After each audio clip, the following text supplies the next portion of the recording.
Halo semuanya, di video kali ini saya akan bahas mengenai exchange atau tempat yang kita gunakan untuk trading dan jual beli kripto. Banyak sekali pertanyaan yang muncul, Bang, saya harus pakai exchange apa? Exchange apa yang bagus dan aman? Atau kenapa ketika melihat video-video di channel YouTube ini, banyak yang membahas tentang Binance. Apakah Binance memang bagus? Atau channel ini sebenarnya cuma di-endorse sama Binance? Nah, to be honest, untuk exchange yang saya gunakan, itu bukan cuma Binance. Tapi banyak sekali. Saya pakai lebih dari 10 exchange. Ya, mungkin ada 13 atau sekitar 14 exchange yang saya gunakan. Fungsinya berbeda-beda. Ada yang saya pakai memang untuk trading, ada yang saya pakai untuk spot only, ada yang saya pakai untuk farming, ada yang saya pakai untuk grid atau bot trading, dan jumlah aset yang saya taruh di setiap exchange tersebut tentunya berbeda-beda. Ada yang banyak, ada yang sangat sedikit, tergantung ada di tier berapa exchange tersebut. Nah, di video ini saya nggak akan jelaskan semua exchange yang saya pakai karena sangat amat banyak ya, tapi saya akan jelaskan bagaimana cara kita memilih exchange terbaik ya di top tier exchange ini. Top tier ini maksudnya ada di top 5 lah. Ada, kalau kita lihat di sini, ada Binance, ada Bybit, ada OKX, ada Bitget. Ini Coinbase kan kita nggak bisa pakai karena ini khusus di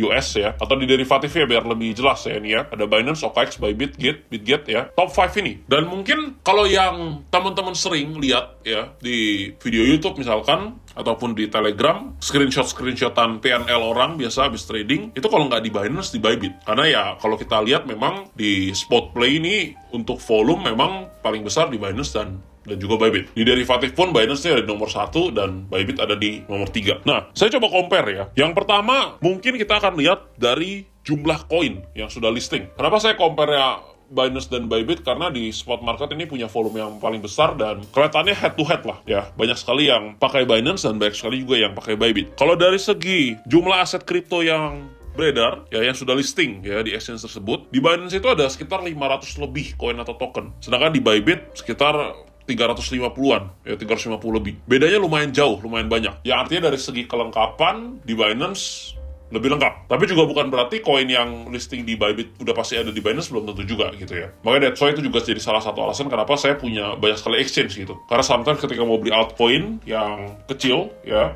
small cap, belum tentu ada di exchange besar, tapi bisa jadi ada di exchange yang kecil. Itu tadi yang pertama, dari segi koin yang listing. Yang kedua, ini yang menurut saya paling penting ya, untuk kalian yang memang suka trading, khususnya trading di futures atau derivative market, yaitu mengenai biaya trading atau fee transaksi. Nah, ini kalian bisa lihat ya, untuk di Binance, maker fee-nya ini derivatif ya. Maker fee-nya itu ada di 0,02%. Dan ini adalah regular user ya. Jadi ini non-VIP user. Di Binance, makernya 0,02%. Di Bybit, makernya juga sama, 0,02%. Ayo kepencet. Jadi sama nih.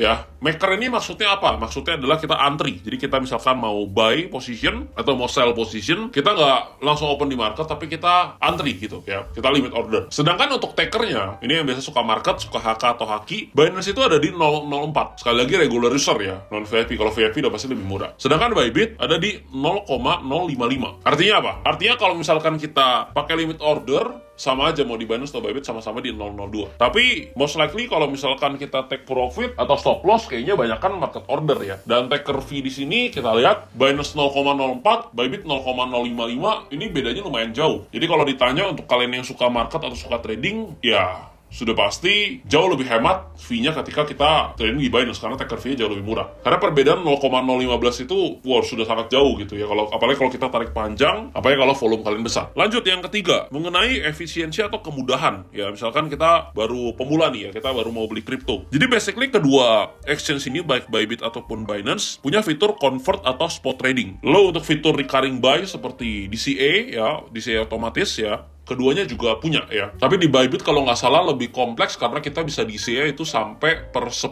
menit gitu. Lalu lanjut yang ketiga, mengenai keamanan platform. Keduanya, baik Binance ataupun Bybit, sama-sama punya two-factor authentication. Ya, ini sebenarnya hampir semua exchange lah punya. Whitelist address, device management, anti-phishing code, semuanya ada. Tapi kalau Binance ini lebih sedikit matang dari sisi pengalaman pengguna, karena sistem verifikasi ini jauh lebih smooth. Dan juga kalau kita ngomongin dari sisi regulasi ya, regulasi Binance ini sudah jauh lebih luas di berbagai negara gitu. Lalu masuk yang kelima, mengenai fitur tambahan atau produk ya. Yang pertama, Launchpad. Di Binance ada, di Bybit juga ada. Tapi kalau kita ngomongin frekuensinya, sudah pasti jauh lebih banyak di Binance. Yang kedua, copy trading. Di Binance ada, di Bybit juga ada. Sama-sama ada, sama-sama bisa lead untuk jadi master trader, sama-sama kita bisa ikutin orang untuk copy. Lalu yang ketiga, earn dan juga staking. Di Binance ada, di Bybit ada. Tapi kalau dari sisi kelengkapan, nanti kalian bisa cek sendiri. Di Binance itu banyak sekali koin yang bisa di stake ya. Even walaupun ada beberapa koin yang yieldnya cuma kecil, misalkan cuma 1%,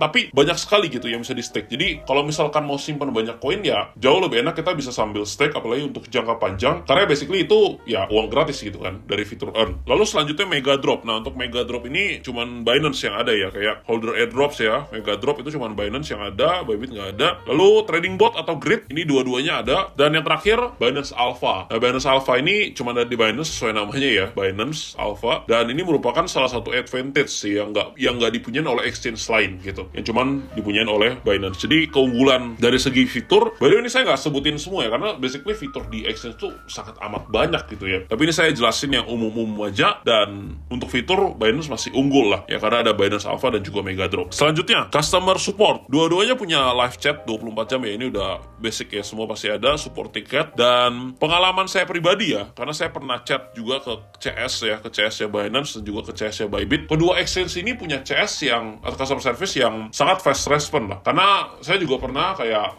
ada sedikit problem di exchange kecil dan customer service-nya itu kurang fast respon dan kurang menjelaskan apa yang saya sedang alami, problemnya saya sedang alami. Sedangkan di Bybit dan Binance ini sangat fast respon dan penjelasannya sangat oke lah gitu. Jadi terakhir kesimpulan ya, ini kalian bisa sambil lihat visualnya. Untuk aset kripto, token dan koin yang listing lebih banyak di Binance daripada di Bybit, tapi Bybit juga cukup lengkap. Untuk biaya trading lebih murah di Binance. Untuk fitur masih unggul di Binance ya, karena Bybit nggak punya Mega Drop dan Binance Alpha. Lalu untuk kemudahan pakai, nah ini sebenarnya preferensi ya, tapi kalau misalkan untuk secara UI, untuk trading ya, Binance itu ibarat kayak old school gitu ya, nggak akan pernah hilang gitu. Kalau kalian pakai misalkan aplikasi-aplikasi saham ya, mungkin kalian di stock market itu seperti sekuritas yang zaman dulu gitu, yang enak aja gitu dipakai, nyaman. Tapi kalau misalkan ngomongin smoothnya dan lebih modern ya, jujur ini personal opinion ya, Bybit lebih modern gitu. Terus untuk keamanan support ya, sama-sama semuanya oke. Tapi mungkin saya juga tahu kenapa kalau misalkan untuk trading walaupun fee-nya sedikit lebih mahal di Bybit tapi rasanya lebih smooth, karena mungkin dari founder sendiri ya, backgroundnya foundernya Bybit yaitu Benzo itu dari forex market gitu. Jadi mungkin aplikasi memang desain sesmooth mungkin untuk trading. Even dia ada MT5-nya juga kan, jadi bisa